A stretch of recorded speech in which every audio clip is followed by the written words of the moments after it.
আজকের এই ভিডিও লেকচারে সবাইকে স্বাগত।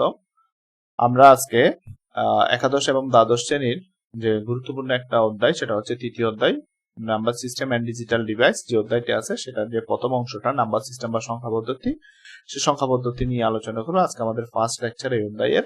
তো আজকের এই লেকচারে আমরা মূলত সংখ্যা পদ্ধতি কি, সংখ্যা, অঙ্ক এবং বিভিন্ন ধরনের সংখ্যা পদ্ধতি সম্পর্কে জানার চেষ্টা করব। তো প্রথমে আমরা শুরু করব হচ্ছে আমাদের সংখ্যা পদ্ধতি কাকে বলে এই সংজ্ঞাটা নিয়ে। তো সংখ্যা পদ্ধতি হচ্ছে সংখ্যা নির্ণয়ের যে পদ্ধতি তাকে বলা হয় সংখ্যা পদ্ধতি। অর্থাৎ আমরা যেভাবে কোনো সংখ্যা গণনা করি বা নির্ণয় করি তার পদ্ধতিকে বলা হচ্ছে সংখ্যা পদ্ধতি। তাহলে আমরা সংখ্যা পদ্ধতির সংজ্ঞাটা জানলাম এখান থেকে, সেটা হচ্ছে সংখ্যা নির্ণয়ের যে পদ্ধতি তাকে বলা হয় সংখ্যা পদ্ধতি। সংখ্যা পদ্ধতি এর পরে আমরা যেই প্রশ্নটা আমাদের সম্মুখীন হতে হয় সেটা হচ্ছে অঙ্ক কাকে বলে এবং হচ্ছে সংখ্যা কাকে বলে। তো অঙ্ক এবং সংখ্যার মধ্যে আমরা হয়তো জানি অঙ্ক কি এবং হচ্ছে সংখ্যা কি। অঙ্ক, আমি এখানে একটা নাম্বার দেখতে পাচ্ছি যে আমাদের স্লাইডে 4 to 7, এটা একটা হচ্ছে নাম্বার এবং এই নাম্বারটি গঠিত হয় কতগুলো ডিজিট নিয়ে। ডিজিট গুলো হচ্ছে 4 to 7, অর্থাৎ হচ্ছে 427 যে সংখ্যাটি, সে সংখ্যাটি গঠিত হয় এই যে 4, 2 এবং হচ্ছে 7 দ্বারা। তাহলে 4, 2, 7 হচ্ছে এই সংখ্যাটির ক্ষুদ্র অংশ বা ক্ষুদ্রতম একক। তাহলে আমরা বলতে পারি যে 4, 2, 7 অর্থাৎ 427 যে একটি সংখ্যা এবং এই সংখ্যার ক্ষুদ্রতম অংশগুলো হচ্ছে 4, 2 এবং হচ্ছে 7। অর্থাৎ একটি সংখ্যার ক্ষুদ্রতম একককে বা ক্ষুদ্রতম অংশগুলোকে আমরা বলবো অঙ্ক বা ডিজিট। আর যদি বলা হয় সংখ্যা কাকে বলে, তাহলে আমরা বলবো অঙ্ক এবং ডিজিট গুলা নিয়ে কি গঠিত হয়, একটি সংখ্যা গঠিত হয়। আচ্ছা, এরপর আমরা আসবো নাম্বার সিস্টেমের যদি ইতিহাস যদি বুঝতে চাই তাহলে আমাদেরকে জানতে হবে যে টোটাল যে সংখ্যা পদ্ধতির ইতিহাস, সেই ইতিহাসটাকে আমরা তিনটি ভাগে ভাগ করবো। একটা হচ্ছে প্রাচীন প্রস্তর যুগ, মধ্য প্রস্তর যুগ এবং হচ্ছে নব্য প্রস্তর যুগ। তো প্রথমে প্রাচীন প্রস্তর যুগ কি হয়, সেটা হচ্ছে তখন মানুষ যে যে পাহাড়ের গুহায় বাস করত, তারা যাযাবরের মতো বসবাস করত, তাদের কোনো ব্যবসা বাণিজ্য ছিল না, যার কারণে তারা যে সংখ্যার তেমন একটা প্রয়োজন ছিল না মূলত তাদের। সেজন্য প্রাচীন প্রস্তর যুগের সংখ্যা পদ্ধতি তেমন কোনো ধরনের যে প্রসার হয়নি। তো এর পরে যখন আসে মধ্যপ্রস্তর যুগ, অর্থাৎ প্রাচীন প্রস্তর যুগের পরে হচ্ছে মধ্যপ্রস্তর যুগ। মধ্যপ্রস্তর যুগ যখন শুরু হয়, এর পরে যখন মধ্যপ্রস্তর যুগটা শেষ হওয়ার দিকে, অর্থাৎ একদম লাস্ট পর্যায়ে এসে মানুষ আস্তে আস্তে সংঘবদ্ধভাবে বসবাস করতে শিখে, অর্থাৎ তাদের নিজস্ব ঘর বাড়ি পরিবার সবকিছু হয়। তখন তারা এই যে দলবদ্ধভাবে সংঘবদ্ধভাবে বসবাস করতে লাগলো এবং এই বসবাস করতে গিয়ে তারা ব্যবসা বাণিজ্য, তারপর হচ্ছে বিভিন্ন ধরনের যে কাজ শুরু করলো এবং সেক্ষেত্রে দেখা যায় যে তাদেরকে যে ব্যবসা বাণিজ্য করতে গিয়ে এই যে হিসাব রাখার জন্য তাদের যে সংখ্যার তারা উপলব্ধি করলো যে তাদের গণনা করার জন্য কোনো না কোনো কিছু আবিষ্কার করতে হবে, যাতে তারা সহজে তাদের যে বিভিন্ন ধরনের যে প্রোডাক্ট গুলা তারা সেল করে এগুলার পরিমাণটা যে কি করতে পারে, নির্ণয় করতে পারে। তো তার জন্য তারা মধ্যপ্রস্তর যুগ এর শেষের দিকে এবং হচ্ছে যখন নব্যপ্রস্তর যুগটা শুরু হয় এর মাঝামাঝি সময়ে তারা যে এই দলবদ্ধ এবং সংঘবদ্ধ হওয়ার কারণে, ব্যবসা বাণিজ্যের কারণে সংখ্যার প্রয়োজনীয়তা উপলব্ধি করে এবং মূলত ধরা হয় মধ্যপ্রস্তর যুগের শেষে এবং হচ্ছে নব্যপ্রস্তর যুগের শুরুতে সংখ্যা পদ্ধতি প্রচুর পরিমাণে প্রসার লাভ করে। তো এই ক্ষেত্রে আমরা যেটা বলতে পারি, তারা যে গণনা শুরু করলো, তারা কিভাবে গণনা করলো, তখন তারা যে হাতের আঙ্গুল ব্যবহার করতে লাগলো গণনা করার জন্য। হাতের আঙ্গুল দিয়ে আমরা ছোটবেলায় যেভাবে গণনা করা শিখছি, যে হাতের আঙ্গুল দিয়ে, তারাও হাতের আঙ্গুল ব্যবহার করতে লাগলো। এর পরবর্তীতে তারা আবিষ্কার করলো যে হাতের আঙ্গুল যে যে দেখা যাচ্ছে নির্দিষ্ট কিছু সংখ্যক গণনা করার পর আর হিসাব করতে কষ্ট হয়ে যায়। তখন তারা একটা আরো নতুন পদ্ধতি আবিষ্কার করলো, সেটা হচ্ছে তারা বললো যে আমরা মাটিতে দাগ কেটে কেটে কি করব, যে বিভিন্ন ধরনের হিসাব নিকাশ গুলো করবো। এরপরে আসে হচ্ছে মাটিতে দাগ কাটা নিয়ে তাদের যে সংখ্যা গণনা করার আরেকটা নতুন পদ্ধতি, যে পাথরে বা মাটিতে দাগ কাটা। দাগ কাটার পরে তারা আবার আবিষ্কার করলো যে না, আমরা এটা আমাদের জন্য, তারা হচ্ছে নুড়ি পাথরের একটা যুগ বলা যায় সেটাকে। অর্থাৎ মনে করি যে কেউ একজন 5 কেজি মাছ বিক্রি করলো, সে 5টা নুড়ি পাথর এক জায়গায় রেখে দিল। আবার 2 কেজি মাছ বিক্রি করলো, তাহলে 2টা পাথর আবার রেখে দিল। তাহলে দিন শেষে তার টোটাল পাথর হচ্ছে 60টি। অর্থাৎ সে এই যে পাথর দিয়েও সে কি করতে পারে, তার যে গণনার যে পরিমাপ, সে পরিমাপকে নির্দেশ করতে পারে। তাহলে আমরা যেটা পেলাম সেটা হচ্ছে হাতের আঙ্গুল দিয়ে যোগ করতো, তারপর হচ্ছে এই যে দড়িতে যে মাটিতে দাগ কাটা, এরপরে হচ্ছে আমাদের নুড়ি পাথর দিয়ে কাজ করা, এই কাজগুলো করলো। তাহলে এটা মূলত হচ্ছে আমাদের যে দ্রব্য বিনিময় যে প্রথা ছিল, সেই দ্রব্য বিনিময় প্রথাটা এক সময়ে গিয়ে যে লেনদেনগুলো, সেই লেনদেনগুলোর যে হিসাব আছে সেই হিসাবটা রিপ্রেজেন্ট করার জন্য মূলত সংখ্যার প্রয়োজন ছিল। তো এই যে দ্রব্য বিনিময় প্রথা, এখানে যে আমরা দ্রব্য বিনিময় করব, তো সেক্ষেত্রে আমাদের কিছু কথা চলে আসে, সেটা হচ্ছে পরিমাণগুলার। এক্ষেত্রে আমরা বলতে পারি যে আমরা যদি আগের ছবিটা একটু দেখি, এখানে একটা হচ্ছে একটি ছাগল, একটি গরু, এখানে আবার হচ্ছে ডিম, এই ধরনের কিছু কথাবার্তা আমরা শুনি, যেমন হচ্ছে মাছের হাড়ি, পাখিরা, গরুর পাল, তারাগুলো, মানুষগুলো, অনেক গাছ। তাহলে তারা বললো যে আমরা যে দ্রব্য বিনিময় করতেছি এখানের মধ্যে পাখিরা, রা বলতে এখানে কতটি বোঝাচ্ছে, গরুর পাল, পাল মানে কতটি গরু হলে পাল বলা যাবে, তারাগুলো তার মানে কতগুলো তারা, মানুষগুলো কতগুলো মানুষ, অনেকগুলো গাছ তার মানে অনেক মানে কতগুলো। অর্থাৎ এই শব্দগুলোর অর্থ খুঁজতে গিয়ে মূলত সংখ্যা পদ্ধতির আবিষ্কার হয়। এরপরে তারা এই সংখ্যাগুলো নিয়ে তারা গবেষণা করতে করতে থাকে এবং শেষ পর্যন্ত যে মিশরীয় যে সভ্যতা ছিল, মিশরের লোকজন তারা খুবই, যে আমাদের গণিত শাস্ত্রের সবচেয়ে বেশি অবদান হচ্ছে মিশরীয়দের। তো মিশরীয়রা একটা পদ্ধতি আবিষ্কার করে ফেললো, তাহলে তারা যে পদ্ধতি আবিষ্কার করলো, তারা কতগুলো সাংকেতিক চিহ্ন আবিষ্কার করলো, যে সংকেতগুলা দিয়ে কোনো নির্দিষ্ট পরিমাণ কোনো যে গণনাকে ফিক্স করা যায়, অথবা নির্দিষ্ট পরিমাণ গণনা করার জন্য তারা এক এক ধরনের সাংকেতিক চিহ্ন নিয়ে আসে। তো মনে করি এখানের মধ্যে দেখা যাচ্ছে 1 থেকে 9 পর্যন্ত একটি লাঠি বা বারের মতো একটা চিহ্ন দিয়ে প্রকাশ করলো। 10, তাহলে 10 একটা সংখ্যা, সেটা হচ্ছে একটা যে চিহ্ন দিচ্ছে। আবার হচ্ছে 100 মানে একটা হচ্ছে কয়েল। এরপরে হচ্ছে এই যে 1000 হচ্ছে একটা লোটাস বা পদ্ম ফুল দিয়ে, যে তারপর হচ্ছে যে ব্যাংক দিয়ে, মানুষ দিয়ে তারা কি করতো, এই যে চিহ্নগুলা দিয়ে সংখ্যাকে রিপ্রেজেন্ট, অর্থাৎ একটি গণনার পর্যায়কে সে একটা গণনা করতে করতে এমন একটা পর্যায়ে স্থির হলো, মনে করে সে গণনা করতে করতে 10-এ স্থির হলো, তখন সে 10টাকে আইডেন্টিফাই করার জন্য একটা চিহ্ন ব্যবহার করতে, এই চিহ্নটা গণনা করতে করতে সে মনে করে যে 100-তে গিয়ে স্থির হলো, তাহলে এই যে 100 বোঝানোর জন্য সে কয়েলের মতো একটা যে চিহ্ন ব্যবহার করলো, যে কয়েল মানে বুঝবে যে এখানে 100, আর হচ্ছে একটা পদ্ম ফুল বা একটা লোটাস বলি যেটাকে, সেটা মানে সে বুঝবে হচ্ছে 1000 পরিমাণ আছে একারের মধ্যে। এই যে সব প্রথম যে চিহ্নগুলো আবিষ্কার হয়, সেটা হচ্ছে প্রাচীন যে মিশরীয়রা ছিল তাদের মিশরীয় যে গণনা পদ্ধতি, এভাবে তারা এই যে চিহ্নগুলা কি করতো, ব্যবহার করত। মিশরীয় পদ্ধতি যদি আমরা গণনা করতে চাই, তাহলে সেক্ষেত্রে ধরা যাক আমরা মিশরীয় পদ্ধতি লিখতে চাচ্ছি হচ্ছে 8732 লিখতে চাই। তো এক্ষেত্রে আমাদের 8000 তার মানে 8,700 মানে 7টি শত লাগবে। তারপর হচ্ছে যেহেতু 30 তাহলে 32, তাহলে হচ্ছে 3টি 10, এবং হচ্ছে 2 আছে তার মানে 2টি 1। তাহলে আমরা আগের চিহ্নগুলো একটু দেখে নিই, যে 1 থেকে 9 পর্যন্ত, এই যে আমার একটা যদি এই ধরনের বার থাকে তাহলে 1, 2টা বার থাকলে 2, 3টা বার থাকলে 3, আর 10কে রিপ্রেজেন্ট করার জন্য এই সাইনটা।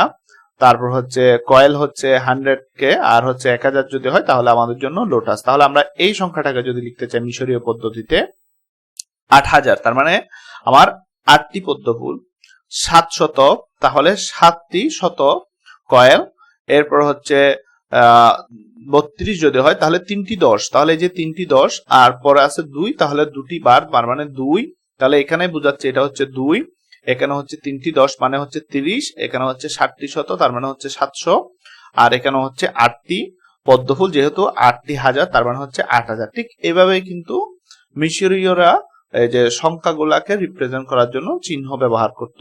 তো এখন আমরা এখান থেকে একটা কথা বলতে পারি, সেটা হচ্ছে মিশরীয়দের যে চিহ্নগুলা ছিল, সেই চিহ্নগুলাতে দেখা যাচ্ছে আমার পদ্মের অবস্থান প্রথমে হোক, মাঝখানে হোক বা শেষে হোক, যেখানেই থাকুক না কেন, সেটা সবসময় হাজার রিপ্রেজেন্ট করে, অর্থাৎ 1000। অর্থাৎ এই চিহ্নটা, আমার যে পদ্ম ফুলের এই চিহ্নটা যদি আমার প্রথমে থাকে তাও 1000, মাঝখানে থাকলে তাও 1000, শেষের দিকে থাকলেও 1000। অর্থাৎ এক্ষেত্রে তাই এই চিহ্নগুলোর মান কিন্তু অবস্থানের উপর নির্ভরশীল নয়। অর্থাৎ অবস্থান আমরা এখন বর্তমানে যে হিসাবটা করি, যে একক স্থানীয় ঘরে কত আছে, দশক স্থানীয় ঘরে কত আছে, এই ধরনের কিন্তু এই যে তার অবস্থানের উপর ভিত্তি করে কিন্তু চিহ্নগুলোর মানের কোনো পরিবর্তন হচ্ছে না। সেক্ষেত্রে আমরা বলতে পারি এই সংখ্যা পদ্ধতিটা একটা হচ্ছে নন পজিশনাল সংখ্যা অথবা অস্থানিক সংখ্যা পদ্ধতি, অর্থাৎ তাদের কোনো কি নেই, স্থানীয় মান নেই। অর্থাৎ যে চিহ্নগুলোর স্থান বা পজিশনের উপর ভিত্তি করে ভ্যালুর কোনো ধরনের পরিবর্তন হয় না, যার কারণে এটাকে আমরা বলতে পারি অস্থানিক সংখ্যা পদ্ধতি। আচ্ছা, এখন আমরা যদি স্থানিক অস্থানিক আমরা পরে আসছি, আবার স্থানিকের কথাও বলবো। যে মিশরীয়দের যে আমরা যে সাইনগুলা যখন চিহ্নগুলো পরিবর্তন করার জন্য তারা চেষ্টা করতেছে যে কিভাবে আমরা 1 কে সুন্দরভাবে লিখবো, 2 কে কিভাবে লিখবো, 3 কে কিভাবে লিখবো। তো এই ধারণাটা তারা আনছে কোণের ধারণা থেকে, অর্থাৎ তারা যে আমরা এখানে পিরামিড দেখতেছি, এখানে পিরামিডের মতো যে এখানে কতগুলো কোণ আছে, এখানে এইভাবে যদি আমরা চিন্তা করি তাহলে এই যে এই সংখ্যাটাকে যদি আমি এইভাবে চিন্তা করি তাহলে এই যে এই যে একটা এখানে কয়টি কোণ আছে, একটি কোণ। 2 দেখা যায় এই চিহ্নটাতে 2টি কোণ আছে, এই চিহ্নটাতে 3টি কোণ আছে, যে এখানে একটা কোণ, এখানে একটা কোণ, এখানে একটা কোণ। আর এই যে 4-এর মতো যে চিহ্নটা, সেখানে কোণ আছে একটা, দুইটা, এই পাশে একটা কোণ, এই পাশে একটা কোণ। আর 0-তে কোনো কোণ নেই। 6-এ যে কোণ আছে কতটি, 6টি কোণ আছে। এই যে এখানে একটা কোণ, এখানে একটা কোণ, দুটি, এই যে এখানে 4টি কোণ, এই যে 4 কোণায় 4টি কোণ, এই পাশে একটা, এই পাশে একটা, তাহলে 6টি কোণ। অর্থাৎ কোণের উপর ভিত্তি করে তারা সংখ্যাগুলোর চিহ্নগুলো পরিবর্তন করার চেষ্টা করে, এবং ফাইনালি আমরা এই যে তাদের ধারণা থেকে মূলত এই যে সংখ্যাগুলো আমরা পেয়ে যাই। এই যে ওই যে আমরা কোণের ধারণা থেকে যে সংখ্যাগুলো, যে কোণের ধারণা থেকে মূলত আমাদের যে ইংরেজি সংখ্যাগুলো এখান থেকে চলে আসে আমাদের কাছে। তো এরপর আমরা যেটা জানবো সেটা হচ্ছে পজিশনাল নাম্বার। অর্থাৎ আমরা যে মিশরীয়দের কথা বলছিলাম যে তাদের চিহ্নগুলো যখন বসাতো বিভিন্ন স্থানে অবস্থান করে, যে পদ্মফুল যেখানেই থাকুক না কেন যে তার মান সবসময় 1000, লোটাস যে কয়েল যেখানেই থাকুক না কেন তার মান সবসময় 100 থাকুক। কিন্তু আমরা বর্তমানে কি করি, আমাদের বর্তমানে হচ্ছে আমাদের নাম্বার গুলো হচ্ছে, আমরা যদি বলি যে 222, তাহলে হচ্ছে 222 কিন্তু এই যে 2 একক স্থানীয় অঙ্ক, এরপরে হচ্ছে এই যে পরবর্তী হচ্ছে 20, এরপর হচ্ছে 200, এই ধরনের আমরা কি করি, এই যে একক, দশক, শতক, হাজার, এই ধরনের তার অবস্থানের উপর ভিত্তি করে আমরা, তাহলে এখানে দেখা যাচ্ছে এই 2 এর অবস্থান কিন্তু এই যে একক স্থানীয়, সেজন্য সেটা 2। আবার 2 সেম সংখ্যা অবস্থান হচ্ছে, আবার আমরা যদি হিসাব করি দশক স্থানীয় অঙ্কে, সেজন্য 2 এর মান কিন্তু হচ্ছে 20। আবার 2 এর পজিশন হচ্ছে শতক স্থানীয় করে, তখন আমরা 2 কে বলতেছি, অর্থাৎ চিহ্ন সেম কিন্তু অবস্থার কারণে তার মানের পরিবর্তন হচ্ছে। কিন্তু আগে কি ছিল, কয়েলের অবস্থার পরিবর্তন হলেও তার মান সবসময় একই থাকতো, সেজন্য আগের সংখ্যা পদ্ধতি গুলাকে আমরা বলবো নন পজিশনাল বা অস্থানিক সংখ্যা পদ্ধতি। আর বর্তমান যে সংখ্যা পদ্ধতি, সেই বর্তমান সংখ্যা পদ্ধতিকে আমরা বলবো স্থানিক বা পজিশনাল সংখ্যা পদ্ধতি। অর্থাৎ পজিশনের উপর ভিত্তি করে এই যে 2 এর মান আলাদা, যে 2 চিহ্নটা আছে, 2 এখানে এটাকে বলতেছি 2, এই জায়গায় হচ্ছে 20, আবার এই জায়গার জন্য হচ্ছে 200। অর্থাৎ সেম একটা চিহ্ন তার অবস্থার পরিবর্তনের কারণে মানের পরিবর্তন হচ্ছে, সেজন্য আমরা এটাকে বলবো পজিশনাল সংখ্যা পদ্ধতি। আচ্ছা, এরপরে আমরা বিভিন্ন ধরনের যে প্রতীকগুলা, আমরা যে বেবিলিয়ন ছিল সভ্যতা ছিল, মায়া সভ্যতা ছিল, যে তারা বিভিন্ন ধরনের চিহ্ন ব্যবহার করতো। আমরা এখনো চিহ্ন সমূহ প্রতীকগুলা দেখতেছি। আমরা যে বর্তমানে সংখ্যাকে রিপ্রেজেন্ট করার জন্য যে প্রতীকগুলো ব্যবহার করি, এই প্রতীকগুলো একদিনে আমাদের কাছে আসে না। অনেক যে বিভিন্ন সভ্যতা কালক্রমে আস্তে আস্তে উন্নতির কারণে আমাদের কাছে ফাইনালি যে নাম্বার সিস্টেমের একদম সুন্দর একটা ফরম্যাট আমাদের কাছে আসছে, সেটা কিন্তু একদিনে আসে নাই, অনেক বছর সময় লেগেছে এটা আসার জন্য। তো এখানে কয়েকটি চিহ্ন দেখাচ্ছি যাতে আমরা যে একটু ইতিহাসটা জানি, যে চিহ্নগুলো আগে কিরকম ছিল, বেবিলিয়নরা কিভাবে লিখতো, তারপর হচ্ছে মায়া সভ্যতা কিভাবে লেখা হতো, তারপর হচ্ছে গ্রিকরা কিভাবে লিখতো, রোমানরা কিভাবে লিখতো সংখ্যাগুলোকে। যে রোমান সংখ্যা পদ্ধতির সাথে আমরা অবশ্য পরিচিত, তারা এই ধরনের চিহ্ন ব্যবহার করতো, সেটা আমরা সবাই জানি। হচ্ছে বিভিন্ন ধরনের যে সংখ্যা পদ্ধতি, এই সংখ্যা পদ্ধতিগুলো হচ্ছে মূলত হচ্ছে কম্পিউটারের ব্যবহারের উপর ভিত্তি করে, আমরা কম্পিউটারে যে ধরনের সংখ্যাগুলো বর্তমানে কম্পিউটার সিস্টেমে ব্যবহার করি তার উপর ভিত্তি করে আমরা বহুল ব্যবহৃত যে সংখ্যা পদ্ধতি তার মধ্যে থেকে আমরা জানবো, সেটা হচ্ছে 4টি সংখ্যা পদ্ধতি সম্পর্কে। একটি হচ্ছে আমাদের দশমিক সংখ্যা পদ্ধতি। তো দশমিক সংখ্যা পদ্ধতির ব্যবহৃত চিহ্ন হচ্ছে 10টি, অর্থাৎ 0 থেকে শুরু করে 9 পর্যন্ত এই চিহ্নগুলো ব্যবহার করা হয়। এরপর হচ্ছে বাইনারি সংখ্যা পদ্ধতিতে ব্যবহৃত চিহ্ন হচ্ছে 0 এবং হচ্ছে 1, দুটি চিহ্ন ব্যবহার করা হয়। এরপরে যে সংখ্যা পদ্ধতি সেটা হচ্ছে অষ্টমিক বা অক্টাল সংখ্যা পদ্ধতি, এখানে 0 থেকে 7 পর্যন্ত এই চিহ্নগুলো ব্যবহার করা হয়। এরপরে হচ্ছে হেক্সাডেসিমাল সংখ্যা পদ্ধতি, যেখানে 0 থেকে 9 এবং এ থেকে এফ পর্যন্ত চিহ্নগুলো ব্যবহার করা হয়। তো এখানে একটা লক্ষণীয় বিষয়, সেটা হচ্ছে অনেক সময় ডেসিমাল বা দশমিক থাকে, বাইনারি না দিয়ে যদি দ্বিমিক থাকে তাহলে এটা আরেকটা নাম হচ্ছে দ্বিমিক। অষ্টমিক মানে হচ্ছে অক্টাল সংখ্যা পদ্ধতি, আর একটা হচ্ছে হেক্সাডেসিমাল সংখ্যা পদ্ধতি। আর এক্ষেত্রে আমাদের একটা সংখ্যা পরীক্ষা আসে, সেটা হচ্ছে বেস কাকে বলা হয়। তাহলে বেস হচ্ছে কোন একটা সংখ্যা পদ্ধতিতে ব্যবহৃত চিহ্নের মোট সংখ্যাকে বলা হয় বেস। তাহলে চিহ্নের মোট সংখ্যা, তাহলে দশমিক সংখ্যা পদ্ধতিতে ব্যবহৃত চিহ্ন হচ্ছে 10টি, তাহলে তার বেস হবে 10। এরপরে বাইনারি সংখ্যা পদ্ধতিতে ব্যবহৃত চিহ্ন হচ্ছে 2টি, তাহলে বেস হচ্ছে 2। অক্টাল সংখ্যা পদ্ধতিতে ব্যবহৃত চিহ্ন হচ্ছে 8টি, সেজন্য বেস হচ্ছে 8। আর হেক্সাডেসিমাল সংখ্যায় ব্যবহৃত চিহ্ন হচ্ছে 16টি, সেজন্য তার বেস হচ্ছে 16। তাহলে বেস কাকে বলে? তাহলে বেস হচ্ছে কোন একটা সংখ্যা পদ্ধতিতে ব্যবহৃত চিহ্নের মোট সংখ্যাকে বলা হয় বেস। যেমন দশমিক সংখ্যায় যেহেতু 9টি মৌলিক চিহ্ন ব্যবহার করা হয়, তাই দশমিক সংখ্যা পদ্ধতির বেস হচ্ছে 2। আর বাইনারি সংখ্যা পদ্ধতিতে যেহেতু দুটি চিহ্ন ব্যবহার করা হয়, তাহলে বাইনারি সংখ্যা পদ্ধতির বেস হচ্ছে 2 হবে এখানে। তাহলে আমরা জানলাম হচ্ছে বেস কাকে বলে। এবার কিছু তথ্য জানবো এতক্ষণ পর্যন্ত যে বিষয়গুলো আলোচনা করলাম তার উপর ভিত্তি করে। সেটা হচ্ছে আমাদের যে আদি সংখ্যা পদ্ধতি কাকে বলে? তাহলে আদি সংখ্যা পদ্ধতি হচ্ছে হায়ারোগ্লিফিক্স হচ্ছে আদি সংখ্যা পদ্ধতি।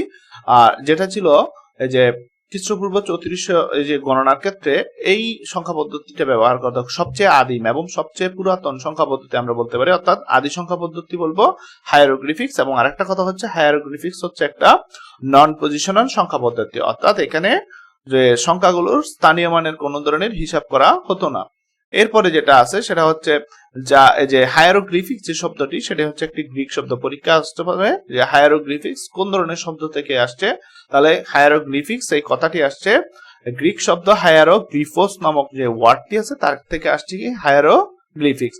আর হায়ারোগ্লিফিক্স শব্দের অর্থ হচ্ছে পবিত্র লিপি, এটা একটু মনে রাখবো। পবিত্র লিপি হচ্ছে হায়ারোগ্লিফিক্স শব্দের অর্থ। তারপর হচ্ছে রোমান এবং হচ্ছে মেয়ান সংখ্যা পদ্ধতি সমসাময়িক সময়ে প্রচলিত ছিল, এই দুটো সংখ্যা পদ্ধতি। এরপর হচ্ছে দশমিক পদ্ধতিতে সকল ধরনের হিসাব দ্রুত করা যায়, তাই বিশ্বের সকল দেশে এই পদ্ধতি খুবই জনপ্রিয়। আমরা দেখি যে আমাদের দৈনন্দিন জীবনে যত ধরনের হিসাব নিকাশ আছে সব ধরনের হিসাব নিকাশের কাজে আমরা দশমিক সংখ্যা পদ্ধতিতে ব্যবহার করি। আর কম্পিউটার তার ইন্টারনাল অপারেশনের জন্য বাইনারি সংখ্যা পদ্ধতিটি ব্যবহার করে। কেন ব্যবহার করে সেটা আমরা কিছুক্ষণ পরে আলোচনা করব। আর কিছু তথ্য আছে, সেটা হচ্ছে বাইনারি সংখ্যা পদ্ধতি কে আবিষ্কার করেন? তাহলে সেটা হচ্ছে আমাদের লিবনিজ হচ্ছে বাইনারি সংখ্যা পদ্ধতি আবিষ্কার করেন। আর বাইনারি সংখ্যা পদ্ধতির ভিত্তি বা বেস হচ্ছে আমাদের যে 0 এবং হচ্ছে দুইটা চিহ্ন যেহেতু ব্যবহার করা হয় সেজন্য তার বেস হচ্ছে কত? 2। আর একটা কথা হচ্ছে কম্পিউটারে বাইনারি সংখ্যা পদ্ধতি ব্যবহার করা হয় কেন? তাহলে এটা হচ্ছে মনে করি আমি যদি কোনো একটা পরিমাপকে যে অনেক বড় একটা সংখ্যাকে রিপ্রেজেন্ট করতে চাই, আমার অনেকগুলো চিহ্নের প্রয়োজন। ধরুন মনে আমি যে কোনো একটা সংখ্যা মনে করি যে 450, 427, তাহলে 427, তাহলে 4, 2, 7 তিনটি আলাদা আলাদা চিহ্ন। আর যদি আমি 427 কে বাইনারিতে রিপ্রেজেন্ট করি তাহলে সেক্ষেত্রে আমার হচ্ছে চিহ্ন ব্যবহার করা হবে শুধুমাত্র 0 এবং 1 এর মাধ্যমে। তাহলে আমরা যদি এরকম লিখি যে 9887, তাহলে 9887 হচ্ছে 4টি চিহ্ন আছে। তাহলে 4টি চিহ্ন আলাদা আলাদা করে কম্পিউটারকে বোঝানোর জন্য আমার আলাদা সার্কিট এবং হচ্ছে অনেকগুলো ইলেকট্রিক্যাল সিগন্যালকে প্রসেসিং করতে হবে। তো সেক্ষেত্রে যদি আমরা একটা কাজ করতে পারি, দুনিয়ার সব ধরনের সংখ্যাগুলোকে যাবতীয় সকল হিসাবকে আমাদের যাবতীয় সকল ইনফরমেশন গুলাকে যদি 0 এবং 1 এর মাধ্যমে রিপ্রেজেন্ট করতে পারি, তাহলে 0 এবং 1 দুটি চিহ্নের জন্য আমাদের খুব কম সংখ্যক ইলেকট্রিক্যাল সিগন্যাল, আমাদের শুধুমাত্র দুটি ইলেকট্রিক্যাল সিগন্যাল দিয়ে যাবতীয় সব ধরনের ডাটাগুলাকে কম্পিউটারের কাছে কি যে বোধগম্য করে তুলতে পারবো। সেজন্য কম্পিউটারের ক্ষেত্রে কম সার্কিট এবং খরচ কম হয় যে বাইনারি সংখ্যা পদ্ধতিতে যদি আমরা ব্যবহার করি, অর্থাৎ দুনিয়ার সব ইনফরমেশন গুলাকে 0 এবং 1 দ্বারা কম্পিউটারকে বোঝানো হয়। সেক্ষেত্রে কম্পিউটার শুধুমাত্র দুটি আলাদা সংকেত মনে রাখতে হয়। আর যদি আমাদের দশমিক পদ্ধতি দিয়ে কম্পিউটারকে কোনো কিছু বোঝাতে চাই তাহলে কম্পিউটারের আলাদা আলাদা অনেকগুলো চিহ্ন কি করতে হয়, মনে রাখতে হয়। সেজন্য কম্পিউটারে যে সহজে কাজ করার জন্য কম্পিউটারের বোধগম্য ভাষা হচ্ছে 01 হচ্ছে তার বোধগম্য এই যে কি চিহ্ন, যে চিহ্নের উপর ভিত্তি করে এবং যে চিহ্ন দিয়ে সে যাবতীয় সকল ইনফরমেশন গুলাকে প্রসেস করে। আচ্ছা, তো এখন তাহলে কম্পিউটারে যে ইলেকট্রিক্যাল সিগন্যালের কথা বলছি আমরা এতক্ষণ পর্যন্ত, তাহলে কম্পিউটারে যদি পরিষ্কার প্রশ্ন আসে যে বাইনারি সংখ্যা পদ্ধতি কেন ব্যবহার করা হয়, তাহলে আমরা বলবো যে কম্পিউটার অন্য সংখ্যা পদ্ধতি ব্যবহার করলে সেটা হচ্ছে অনেক ব্যয়বহুল এবং হচ্ছে খুবই কঠিন। কারণ হচ্ছে সেক্ষেত্রে অনেকগুলো আলাদা আলাদা সিগন্যাল কম্পিউটারকে মনে রাখতে হয়। কিন্তু বাইনারিতে যদি আমরা সবগুলা ইনফরমেশনকে কম্পিউটারকে রিপ্রেজেন্ট করি, সেক্ষেত্রে কম্পিউটার শুধুমাত্র 0 এবং 1 এর জন্য দুটি সংকেত মনে রেখে যাবতীয় সব ধরনের কাজগুলো করতে পারে, যার কারণে আমরা কম্পিউটারে বাইনারি সংখ্যা পদ্ধতিটা কি করি, ব্যবহার করি। আরেকটা কথা হচ্ছে আমাদের যে অষ্টমিক সংখ্যা পদ্ধতি বা অক্টাল সংখ্যা পদ্ধতি, সেই অক্টাল সংখ্যা পদ্ধতি হচ্ছে আবিষ্কার হচ্ছে আমাদের সুইডেন এর রাজা ছিলেন সপ্তম চার্লস। সেই সপ্তম চার্লসই অক্টাল সংখ্যা পদ্ধতিটা আবিষ্কার করেন। আর মেমোরি ম্যানেজমেন্টের জন্য আমরা এই যে হেক্সাডেসিমাল সংখ্যাগুলো বিভিন্ন বিজ্ঞানীরা আবিষ্কার করছে, তারা স্পেসিফিক কোনো জন নেই যে সেই আবিষ্কার করছে। আর আরেকটা জিনিস মনে রাখবো এখান থেকে এই যে মিশরীয়দের সংখ্যাকে প্রকাশ করতে 10-এর গুণিতক আকারে প্রকাশ করত, 10-এর গুণিতক আকারে। আর বেবিলিয়নরা 60-এর গুণিতক আকারে সংখ্যাকে প্রকাশ করত। আর বা এটাকে আমরা বেবিলিয়নের যে সংখ্যা পদ্ধতি সেটাকে আমরা হচ্ছে শর্টমূলক বা ছাটক বা এই ধরনের সংখ্যা পদ্ধতিও বলা হতো। আর মায়া সভ্যতার সংখ্যা পদ্ধতির ভিত্তি ছিল 5। এগুলো হচ্ছে খুবই গুরুত্বপূর্ণ কিছু এমসিকিউ, যে যেগুলো আমাদের যদি কখনো সংখ্যা পদ্ধতির ইতিহাস থেকে অনেক গভীর থেকে কোনো প্রশ্ন হয় তাহলে সেক্ষেত্রে যাতে আমরা আনসার করতে পারি। তো এরপরে হচ্ছে আমাদের যে আলোচনা সেটা হচ্ছে সংখ্যা পদ্ধতির প্রকারভেদ। তো সংখ্যা পদ্ধতি আমরা বলছি 2 প্রকার। আমরা মনে রাখবো সংখ্যা পদ্ধতির 4 প্রকার। কেউ লিখবে না, অনেকে লিখে সংখ্যা পদ্ধতি 4 প্রকার, দশমিক, অক্টাল, হেক্সাডেসিমাল এবং হচ্ছে বাইনারি। 4 প্রকারের সংখ্যা পদ্ধতি নাই। সংখ্যা পদ্ধতি 2 প্রকার এবং জনপ্রিয় সংখ্যা পদ্ধতি কম্পিউটারের জন্য 4টি। কম্পিউটারে ব্যবহৃত জনপ্রিয় সংখ্যা পদ্ধতি 4টি অথবা জনপ্রিয় সংখ্যা পদ্ধতি 4টি। আর সংখ্যা পদ্ধতি হচ্ছে 2 প্রকার, অস্থানিক সংখ্যা পদ্ধতি এবং হচ্ছে স্থানিক সংখ্যা পদ্ধতি। অস্থানিক আমরা আগেই বলছিলাম যে সংখ্যা পদ্ধতির যে চিহ্নগুলো আছে চিহ্নগুলোর অবস্থার পরিবর্তন হলেও তার মানের কোনো পরিবর্তন হয় না, তাকে বলবো অস্থানিক, অর্থাৎ যার কোনো স্থানীয় মান নেই। আর স্থানিক সংখ্যা পদ্ধতি হচ্ছে যে সকল সংখ্যা স্থানীয় মানের উপর ভিত্তি করে তাদের মান পরিবর্তন হয় অথবা যাদের স্থানীয় মান আছে তাকে আমরা বলবো স্থানিক সংখ্যা পদ্ধতি। তো অস্থানিক সংখ্যা পদ্ধতি আমরা জানি হায়ারোগ্লিফিক্স একটা অস্থানিক সংখ্যা পদ্ধতি যেখানে স্থানীয় মানের কোনো ব্যবহার ছিল না। আর স্থানিক সংখ্যা পদ্ধতি যদি হতে হয় তাহলে একটি নাম্বার 3টি বৈশিষ্ট্য থাকতে হবে। তাহলে 3টি বৈশিষ্ট্য কি কি?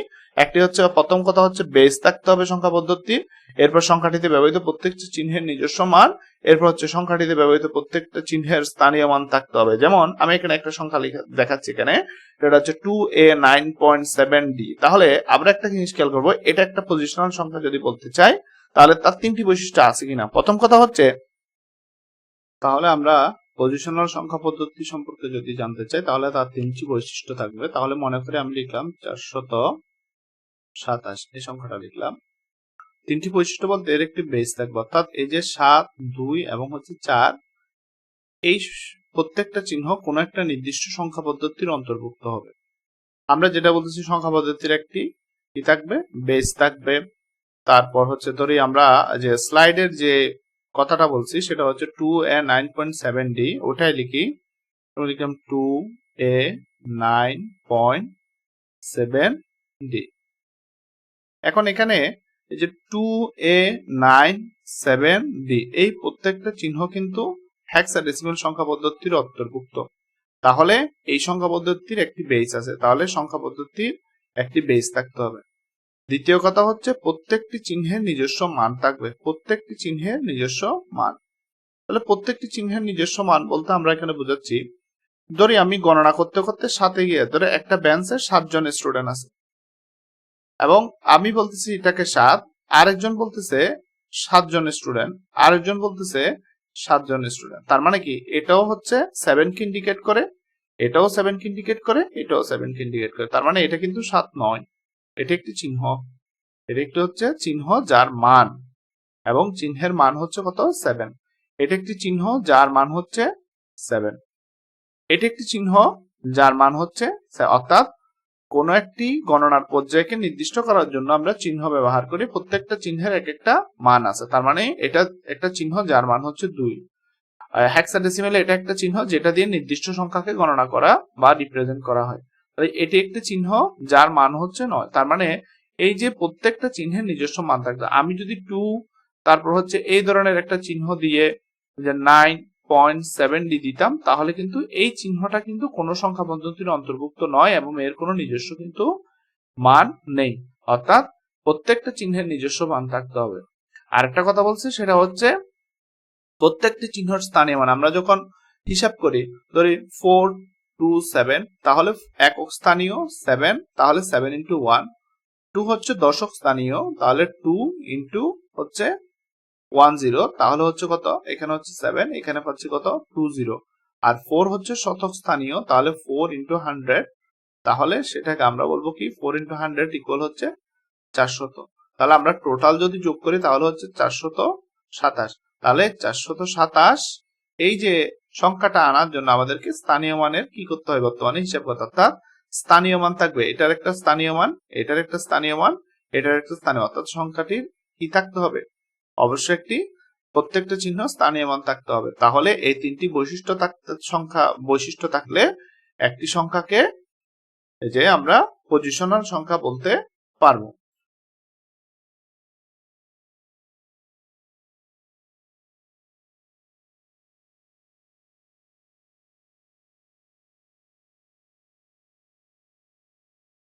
তাহলে পজিশনাল এবং নন পজিশনাল, তাহলে আমাদের আজকের এই লেকচার থেকে আমরা যে বিষয়গুলো জানছি সেগুলো সবগুলো ভালোভাবে মনে রাখবো। আর হচ্ছে এই লেকচার থেকে এই যে এমসিকিউ যে গুরুত্বপূর্ণ গুলো সেগুলো আমি বলে দিলাম। আর আমরা পরবর্তী লেকচারে এই যে আমাদের যে সংখ্যা পদ্ধতির যে ম্যাথ গুলো আছে সেই ম্যাথ গুলো শুরু করব, এবং সংখ্যা পদ্ধতির যে বিভিন্ন যে কিভাবে চার্ট গুলো মনে রাখতে হয়, তো আমরা পরবর্তী ক্লাসগুলোতে আস্তে আস্তে যে শুরু করব। সে পর্যন্ত সবাই ভালো থাকবা। ধন্যবাদ সবাইকে।